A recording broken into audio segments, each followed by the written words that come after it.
Bonjour à tous.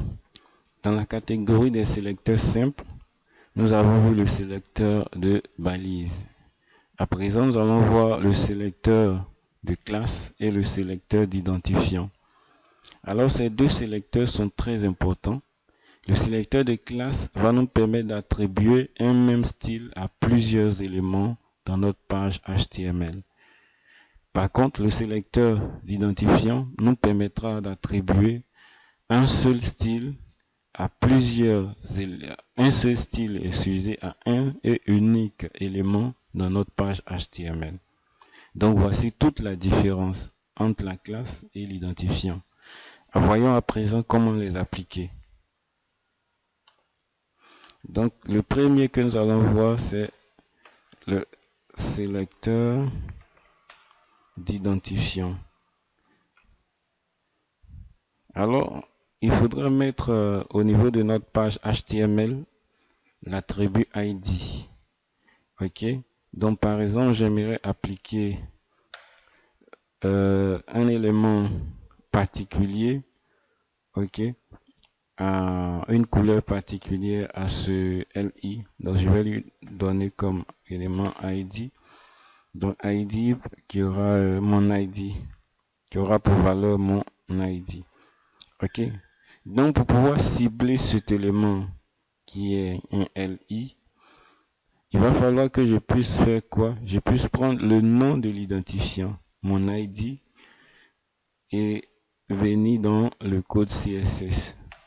Alors pour pouvoir utiliser l'identifiant, il faut mettre d'abord un dièse plus le nom de l'identifiant. Ok? Donc en termes de syntaxe, voici comment ça se présente. Dièse, nom, ID. Ensuite, on ouvre les accolades ouvrantes et fermantes et bien sûr, on met la propriété, ok, clé valeur, ok, propriété, deux points valeur, ok.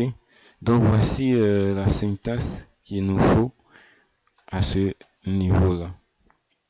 Donc pour revenir, on va par exemple donner une taille, ok, donc un font size à notre élément de 20 pixels.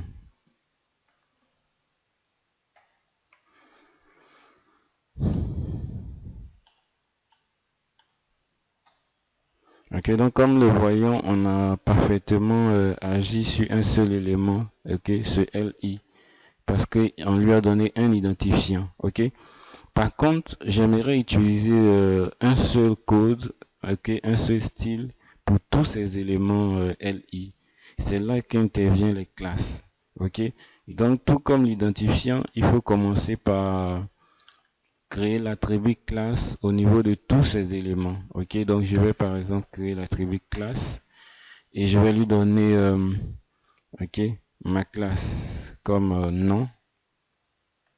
Donc au niveau de tous les éléments ou tous les attributs, je dois leur donner la même classe comme nom.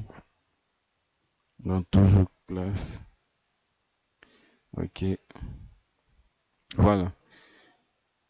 Donc, pour pouvoir sélectionner une classe, qu'est-ce que je fais? Je prends le nom de la classe et je mets pour commencer, donc sélecteur de classe, sélecteur de classe. Donc, pour commencer, je mets d'abord quoi? Je mets un point, ok? Après le point, je mets le nom de la classe, donc nom classe. J'ouvre les accolades et pareil, propriété.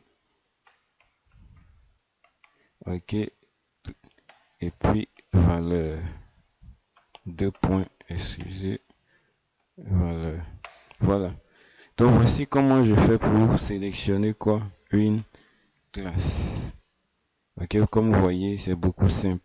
Donc pour application, je vais venir mettre ça, point, le nom de la classe, qui est ma classe.